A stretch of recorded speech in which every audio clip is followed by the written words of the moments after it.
Welcome back, Zero Excuses community. We're taking the time to find spectacular guests with unique stories. But in the meantime, we wanted to share a few interviews I've done with exceptional podcasters, like the discussion I had with Nikki Lewallen on Gut+Science. In our conversation, we talk about the habits that allow you to live with zero excuses and the power of training and development programs. I'm Nick Smarrelli, and here's my conversation with Nikki. Episode 101, Nick Smarrelli. Hey, it's Nikki Lewallen, and you're on Gut+Science. This podcast is on a mission to increase engagement at work. And on this show, we equip CEOs and people-first leaders of all levels to make impact. Let's get to it. Hey, it's Nikki back on Gut+Science, and I get to chat with a fellow podcaster today who is convicted to living a fulfilled, maximized life, and he leads a company that puts a strong emphasis on developing employees to the same mindset and commitment to growth. Nick Smarrelli is with me today. He's the CEO of Gut+Net, an Inc. 5000 company. Nick's core beliefs are grow or die, 100% responsibility, and make an impact. He's going to illustrate how he leads those values every day in his company and how training and development is the glue or the most important focus to elevating his people, his culture, and his company as a whole. Are you ready for an energy boost? Here's Nick. All right, so today we're going to inspire our listeners to eliminate excuses. Well, because when we do, we definitely live more fulfilling lives. Who wants to live in a life of excuses, right? So I'm jacked to pick up some new tips today. I've really, I've been on that trajectory for myself to really live in my true self and authentic and, say the yes to the right things. But every once in a while I mess up and I'm like, why did I do that? So I'm really excited to learn from someone who lives and eats and breathes this every day. When leaders learn and embrace behaviors like zero excuses, the people that they lead or the people that we lead get influenced by that positive behavior. And so that's what we're going to do with our guest today, Nick Smarrelli, who lives this life, who has a podcast, who talks about this all the time, leading a life, living a life of zero excuses for his people and his company, for his family. And I'm just really excited to get to it. So Nick, you're a dad, you're a multi-year Inc. 5000 winner. You are running marathons regularly. There's all kinds of things that you're constantly doing. And people will say, Nick, how do you get it all in? And you're like, that question it kind of drives me nuts, but you've got a really great answer for it. So Nick, how do you get it all in? Well, I'm so excited to be on the show. I've been a big avid listener. I love the topics that you guys get into, and certainly I'm honored that you're excited to kind of hear my story and the story of those that have been participated in my show as well. So super excited there. I mean, as far as again, how do I kind of fit it all in? And yeah, I do get that question quite a bit. And I think it really comes down to, I've really kind of aligned with the values that kind of get me jazzed up and where I want to go and really setting the course. I mean, again, it's so funny. We hear all the time in the business world of, you've got to have a vision, you've got to have clarity and goals, you've got to have all these things. And in our personal life, I find that people don't have that level of clarity. And so the most inspiring visionary leader falls short in saying kind of what is the vision for myself personally. And I think one of the things that I've done side by side with crafting Gut+Net strategy is understanding kind of where and what I want to be 1, 2, 5 years down the road, and then make choices along the way that align perfectly with that. So you mentioned some of the things that I think certainly resonate the most with others, but I would say, first and foremost, my family obviously being most important. My obligation as a spouse, I have 3 kids. I have an 8, a 5, and a 1-year-old. So certainly my life is very busy there. And then understanding that I am where I think it's 7 or 8 Inc. 5000s in a row. So running a very fast growing company. And that's impressive from the outside. Anybody who has run a fast growing company knows that requires a lot of both mental and physical bandwidth. And then I try to challenge myself in terms of my hobbies and what makes me happy, and really kind of just saying that the world and God has given me so much that I feel an obligation to use those gifts as much as I possibly can. So 99% of the time it's fun, 1% of the time it kind of feels like a burden. But again, for me, I was given so much. And so I feel like there's obligation to kind of achieve so much. And that's really where the zero excuses mentality came from, of saying, you were given so much, you have so much, now you must use it and be impactful. So good. And that example that you just shared about, tying back to your faith, that's a value, right? And so you're operating from a value standpoint, my personal value. I feel responsible because of the faith that I followed to live out this kind of life. And so my personality, Nikki's personality is very much like start with the end in mind and then let's focus on the end in mind and work backwards. And so I heard you say, unless we're operating from a clear vision and our clear personal values, this is going to be tough to live a zero excuses because you got to know like what you're operating from to know what to say yes to, no to, all that. I'm going to start with, you lead a lot of people and have your whole life. Many people don't operate in the clarity of knowing, here's my vision for life, here's my personal value statement, and my, here are the core values that I show up in. What's your like go-to homework for people to gain clarity on this, like an exercise, or how do you help them get clear? Absolutely. And actually, one of the exercises that we do, we actually teach what we call we have a cohort every year. We call it Leadership Academy. It's anywhere between 10 and 12 people within the company. We bring in trainers from the outside, and I actually lead a lot of it. It's one of my kind of favorite things that I do as a CEO because it really kind of, again, as we've grown, it allows me to get really kind of deep with individuals I don't get a chance to work with. But one of the days we talk about, and we actually talk about on goal setting day, is this concept of the rule of five. And the rule of five is a very simple methodology where basically it's what 5 things do you do every day and without excuse. And that kind of really sets the stage for understanding what things are you able to and willing to give up. So I'll give some examples just to kind of provide some clarity if that doesn't necessarily make sense. So for me, little things, like one of the things, the number one priority in that is I spend 15 minutes a day with my wife. And I know that sounds odd considering we share a space, especially now in COVID, we're literally always with each other. But the reality is 15 minutes, just her and I. And it's sometimes we're having this delightful conversation. Sometimes we just kind of stare at each other and just kind of just lay. But the idea being is we get 15 minutes together every single day. And again, that goes back to my zero excuse value of being a great spouse, is that she is always prioritized. And it's not a lot of time, but it's enough. The next one is, again, for me, it's kind of moving forward in bigger goals as an organization. So for me, it's spending at least an hour doing kind of visionary CEO type work. Next one is some sort of athletic activity. Another one is reading a book. So for me, it kind of comes back to my priorities, which is, again, education, my family. And so I think those type of things help people flesh out what truly is important. So, Nick, lots that you just said in that. I have so many different avenues that I want to continue to explore here. So, we're going to talk about habits, we're going to talk about training and development, and we're going to talk more about like uncovering some of the things that you do in your life just to give us some examples. Let's start with the training and development thing because I was so inspired when we had our prep call. You were sharing with me, the amount of money you spend annually on marketing versus the amount of money you spend annually on training and development. So kind of just talk first about how you see training and development and the importance, and give us that storyline of like comparing it to the marketing expenditures that you guys put out. For us, training development, and so for my background, again, I was kind of like to provide context for why it's so important to me, is my father was an educator, my mother was an educator. And so I was kind of brought up with the spirit of education. Again, we talk a lot, the kind of concept of growth mindset has been pervasive. And then one of our core values, we only have 3, is grow or die. So a little bit of context around why it's so important to me as a business leader. But training and development, yeah. So what we do as an organization is we budget out $3,000 minimum. Many people actually exceed that volume minimum per person within the organization for training and development of essentially any kind. And we offer a fair degree of flexibility in terms of what that training and development expense looks like.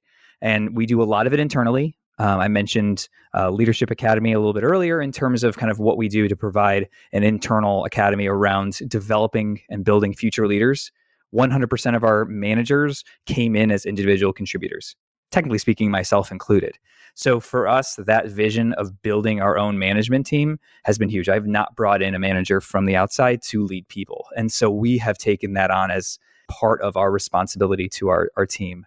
And I do believe, again, I think at the end of the day, people love to learn. And certainly the people that we hire love to learn. And I think one of our strongest retention tools is this focus on training and development and becoming a better person. And it's not just skills around, can I fix a computer faster?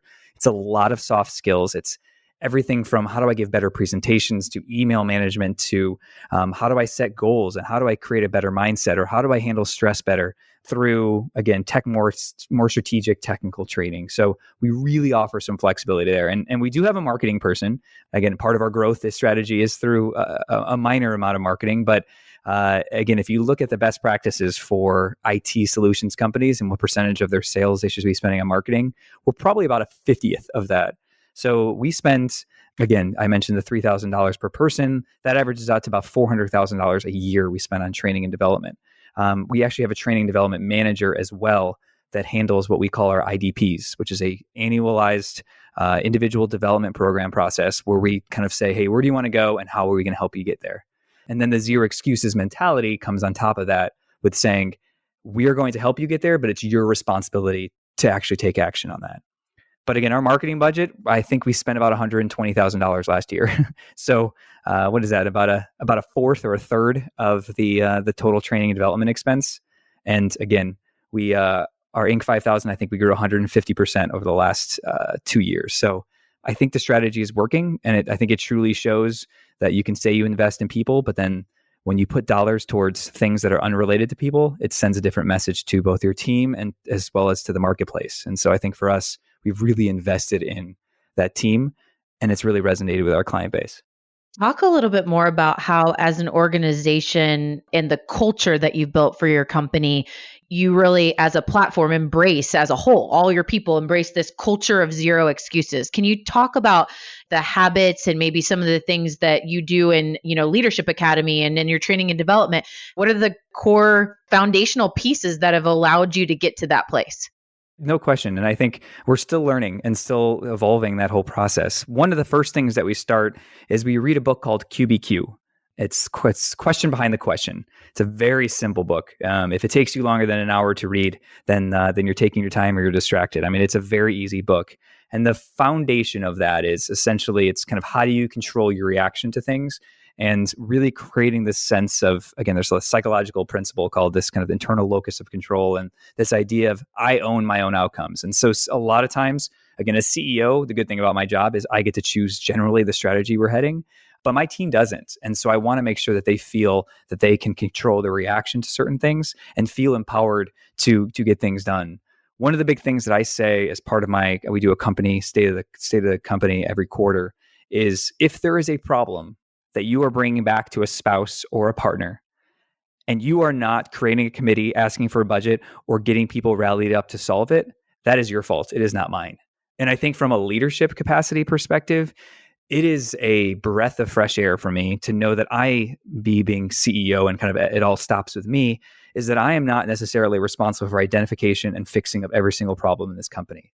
It creates this mantra, and I repeat it end to end of saying, again, if you're complaining about something, which again, employees tend to do, and you're not fixing it, that's your fault. That is not the company's fault for not fixing it. And I think that mentality spread across daily conversations. We do weekly one-on-ones. We have our team do what we call a 15-5, which is our top 3 goals for the week, has created this really self-accountability culture within the organization to say that you are responsible for the betterments and making this company great. And so I talk a lot about, hey, we're a really good company, but we're far from great.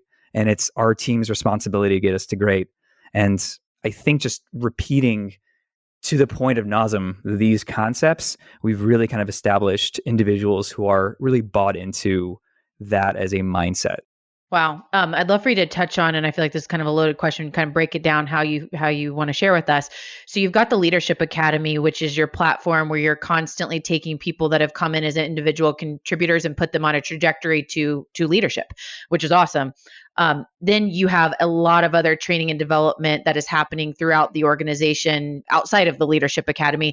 Share with us a couple things. One, how involved are you as the CEO in that versus like bringing in outside resources, or are people internally training? And then 2, how do you encourage outside of the Leadership Academy participation as a whole, getting everybody bought into training and development, even if they're not on a leadership path? So I'll start with the first one. About, again, as we gotten bigger, we've had a little bit more of a budget to afford certain things. So when Leadership Academy started 6 years ago, we were much smaller and budget was much tighter. So 90% of what we did was kind of crafted in house.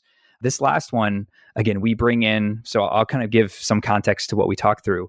I go through personally. We do kind of a GoodLNet kind of strategic session, which is essentially kind of how do we break out our goals. And I do what I call a finance 101, where literally I pull up the balance sheet, where I pull up our income statement, talk about every line item, and explain how to read the GoodLNet income statement so that we have people that understand how we operate and how we make money. So that is something I like to be a part of. Every session I'm a part of, it's a 4 hours. It's six. We do it 6 times, and they do a capstone project at the end. I am there for every part of that 4 hours because the dialogue is so amazing for me to be a part of. But we do bring in outside speakers. We do bring in individuals that talk through. We use the PI tool, talking about personality and understanding what personality is. We bring an individual to talk about mentoring and goal setting. We bring another individual who leads them through yellow belt training as part of Six Sigma. So we do bring in outside resources, knowing we can't do it all in-house. But we really try to flex internally of kind of what internal resources can be a part of this. So A, we save money, but B, it's a growth experience for me. I love teaching. And I think I've gotten better and better at teaching major concepts to people because it makes me a better leader. So frankly, I'm learning through Leadership Academy as well. So that answers, hopefully, part A of that one. And remind me of part B. Yeah. So you've got your leadership development track, your leadership academy, and then you have a lot of other training and development outside of that. How do you get individual contributors, all of the people that are outside the leadership academy, bought into being part of the ongoing development and training? Like, is there gamification that you have involved, or how do you get people adopting the training and development that you're putting out outside of the leadership academy? Absolutely. And we've talked about kind of bringing in kind of that gamification element to things. Unfortunately, we really haven't had to. So I think it kind of comes back to kind of a few key concepts. At a very foundational level, it's making sure we celebrate the right things. And part of that is seeing, again, part of my stay at the company, I literally talk about the people that got additional certifications or completed training. And so they get a little badge that goes onto their wall. So I guess technically that's gamification that kind of really reinforces, hey, look at your peers achieving so much. You should too. When somebody is promoted, we talk about what things they've invested in. And a lot of this, again, we invest time and money into it, but a lot of this does have to happen on their own personal time. So they're giving that up in order to grow. And so for us, we really want to celebrate the fact that they were, again, in the zero excuses mentality, having to make a yes/no choice on where do they want to spend their time. So we really touch on, hey, this individual has been promoted. They've taken these classes. They've done this. They've really practiced, this skill set in order to move into this role. So really understanding kind of how those fed into it. And then we have career development plans. And again, we've got the individual ones, but then we've got, again, if there is I come in as an entry level service desk engineer, and I want to become a senior level, let's say account manager, as I can see my path from engineer to account manager. Here's the training courses that I probably should take. Here's what I need to do in order to get there. And we really try to break that out so that it is very obvious to how to move up within the organization. And so for us, again, in the spirit of zero excuses, there's a lot of individuals who say, I want to make more money or I want to be moved up. And the question we ask is, what have you done to make that happen? And frankly, we've had individuals leave the current company because they said, well, that's incredibly frustrating. Why have I not gotten promoted? And for us, the zero excuses is we have training and development manager. We have resources. If you choose not to take it, part of that accountability is on you. And so to your question, is part of our culture is assimilated into that. And the people that don't want to utilize the resources don't get promoted. And when they don't get promoted, they get frustrated and they most likely leave. And so I think we've done a good job of, again, we've had 98% retention, voluntary and involuntary, in the last 18 months. So it's been strong, don't get me wrong. But we have lost individuals for that reason. And I think we really do a good job of screening those that are comfortable with that mindset in terms of coming into the organization. So Nick, when we started the episode, I highlighted you as a maximizer, but I don't want to give the wrong message about taking on too much, saying yes to everything, figuring out how to fit it in and, maximize your calendar. So let's talk about, from the zero excuses, mentality and what we're teaching people to do, the power of saying no. Can you elaborate on that a little bit?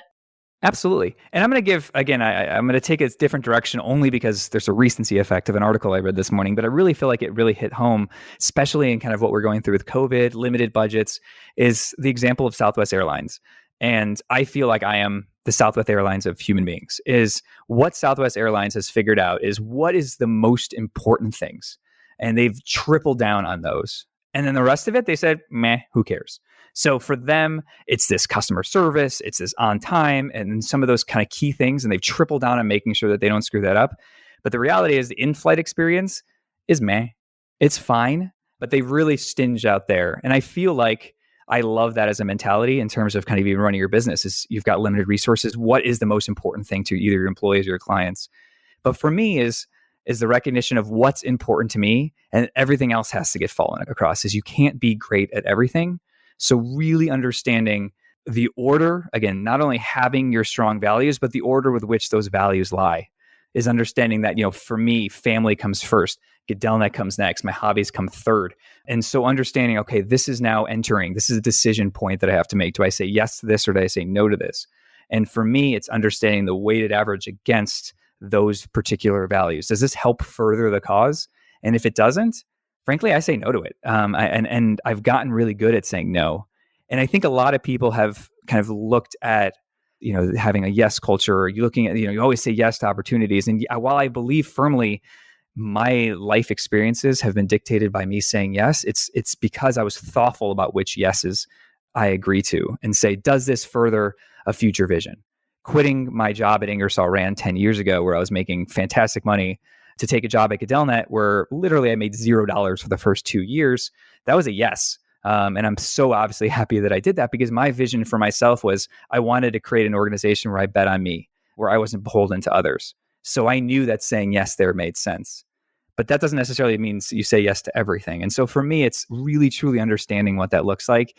And then all of a sudden, the yes or no decisions, it's not like I'm producing a graph and doing the rest of things. It just becomes so natural because you know truly what is important to you.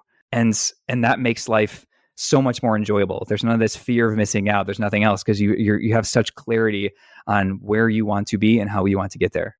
So I love that example, and I love that you brought in Southwest Airlines and how they're doing what they're doing to really focus on here's the key things that we're going to focus on, and that's where we're going to pour our time and energy. And the other things, that they can kind of exist for right now. So once you do identify here are the main things for me as an individual or for our company that we are going to focus on saying yes to and being really good at, talk a little bit. And you shared a couple before, but really hone in on the habits that you found, whether for you as an individual practice or for your company as a whole, the habits to really consistently re-emphasize those yeses and build on those yeses. Can you give us some examples?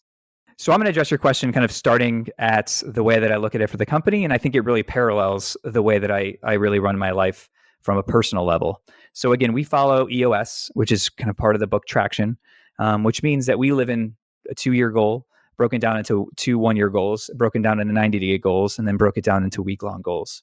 And what I require out of every single person that manages something, so whether it's manage people, technology, or processes in our company, is we break down those week goals into 3 goals for the week. That's it. And so for us, that is our criteria for that yes-no decision. Is this going to benefit those getting those 3 goals done? And if there's a risk of not getting those 3 goals done, you say no to it. And so for us, it's really built a culture of accountability, but B, clarity on what success looks like, because there's so clear of what I have to achieve this week, knowing that those aggregated 52 weeks add up to our year goal and that 104 weeks adds up to our 2-year goal. So mirror that again with the habits that I've produced for myself is I've got a big race coming up and I've got a big race in 6 months. What are the habits that I need to produce in order to hit that 6-month target? Because if I just think about the race in 6 months, it's an impossibility. How am I going to run 100 miles straight in 6 months? I probably can't.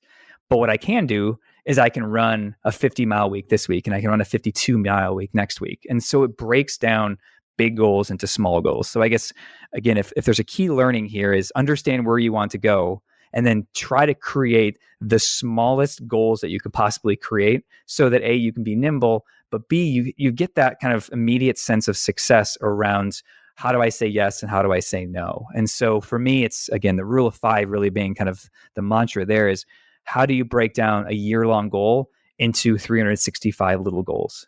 And I think that is the methodology that I use. And it really parallels the way that I run the company, as well as the way that I break up goals for myself.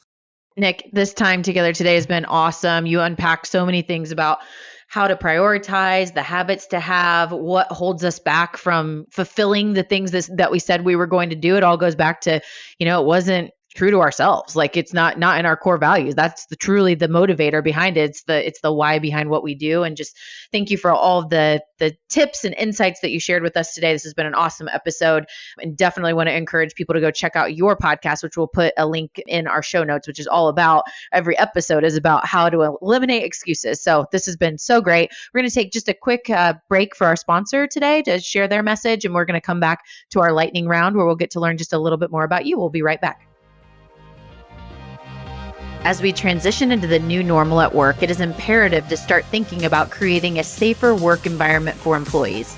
And for businesses that use time clocks, Ascentis is helping make the transition easier with its launch of CarePoint, a completely touchless time clock experience with features like temperature checks and other configurable symptom prompts, voice command capabilities, and Bluetooth beacon technology to track employees' locations and eliminate the need for cards to interact with time clocks. To learn about how our partner Ascentis helps with CarePoint so you can create a safer environment for your workforce, you can visit www.ascentis.com/CarePoint. All right, guys, we're back on Gut+Science with Nick Smarrelli, and we're going to dive into our lightning round to just learn a little bit more. And I know this first question, it's got to be tough because I feel like in our couple of conversations, you've mentioned 10 different books. So if you had to pick one book to recommend to our leader, listener, audience right now, what would it be? Geez, that is, and I usually consider myself good at lightning rounds. I would say I would pick Traction. I'd say if the one book that has fundamentally changed the way I run the business and I think about life, it's Traction. How about a favorite vacation spot? To me, anywhere that's in the mountains. That's the easiest answer. It's a bit broad, but anywhere that's in the mountains. I don't need fancy cities, and I certainly don't need the beach. But for me, anywhere in the mountains, high up and secluded, you've got my perfect vacation spot. How about a favorite hobby when you're not working? I would say first and foremost, it's most definitely playing with my kids and spending time with my family. But at a personal level, it's going for a long hike, a long run, a long bike ride, just being out and being, either with myself or spending time with friends or family on a trail, in the woods, in nature. You can't get much better than that. So refreshing for sure, especially in our times today where you're probably like me, spending tons of time on the screen with work. It's like nothing's better than nature. And Nick, thank you so much for being on today. I'd love for you to share how can our listeners connect with you after the show and also do a little plug for your podcast. Absolutely. Well, again, if our podcast is Zero Excuses, you can find it on anywhere kind of you listen to normal podcasts. Comes out every 2 weeks, nice and short like this one, 25 to 30 minutes. And then I'd be happy to have you follow me on LinkedIn. I do post a lot about what we do as an organization. I talk a little bit about the personal side of things. So I try to post once or twice a week in terms of kind of what special things we're doing and share with my community. All right. And here's my truth you can act on today from Nick Smarrelli. As a leader, what habits do you have in place to help you live with zero excuses or live in a place of what is most important to you? And maybe thinking about, on the flip side, what habits are in place that are not allowing you to live in that place of zero excuses or what is most important. Number 2, what training or development programs do you have in place for your people that is really making an impact on building people to take ownership and be committed to their growth? Really reflecting on what is that and how important are these programs that you have in place to the core values and what you're trying to build in your company, and is it truly moving the needle? Just a really good time to reevaluate that. And number 3, celebrating the little and the big. Nick talked about celebrating the right things. And now more than ever, it is so important for us to recognize and celebrate the things, the habits that we're doing that are all those things compound effect to make the big things happen and the changes in the movement happen. How are you celebrating right now, the little and the big? We'll see you next time.